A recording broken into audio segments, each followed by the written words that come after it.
Manchester City overtook Southampton and are now Chelsea's closest rivals, 6 points behind. The first half at St Mary's was pretty neutral, but the second half was a different narrative. Yes, in the first half, both teams, after they lost the ball, started to press on their halfway line. So they dropped into their half and then started to exert any serious pressure on each other. And also Southampton, they forced City to play into the wide areas, trying to move away City's chances of playing straight to Sergio Aguero or Stefan Jovetic. While on the other hand, City forced Southampton to play through the middle, straight to Pele, where he was crowded out by Vincent Kompany and Eliakim Mangala, because they never want them to play into the wide areas where Dusan Tadic or Sadio Mane were playing. Sadio Mane and also Klein and Ryan Bertrand. Morgan Schneiderlin, he was substituted at the break for Southampton. How did that affect their style and their play? Well, Schneiderlin was replaced by Yoshida, but Yoshida went straight to centre-back and Toby Alderweireld, he moved up into central midfield. It disrupted Southampton's passing game because Alderweireld and Wanyama aren't the best passers or rotators of the ball like Schneiderlin. And also if you look at the fact that Southampton, they're missing James Ward-Prowse and Jack Cork due to injuries, so they had to put their central defender into midfield. And it caused the first goal because Alderweireld made a bad pass and Man City pressured. But then Wanyama regained possession and lost it right on top of the box. And then all the Saints defenders dropped deep into their area and never had enough time to exert any pressure on Yaya Toure, who fired in from outside the area. Well, the game, it changed significantly in the next 20 or so minutes.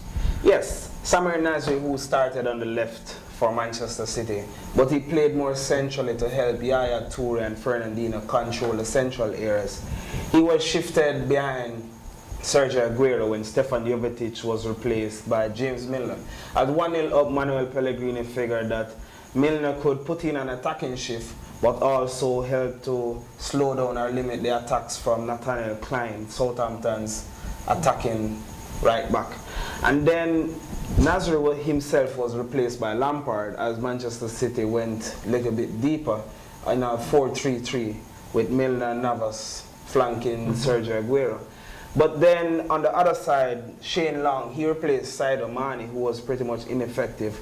And Long pressured Mangala into a second bookable offense, City down to 10.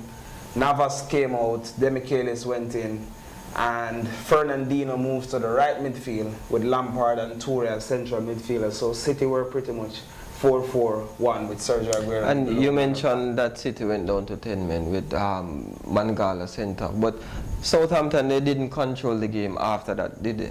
No, they never. And this is back to the Wanyama Alderweireld combination in the centre of midfield.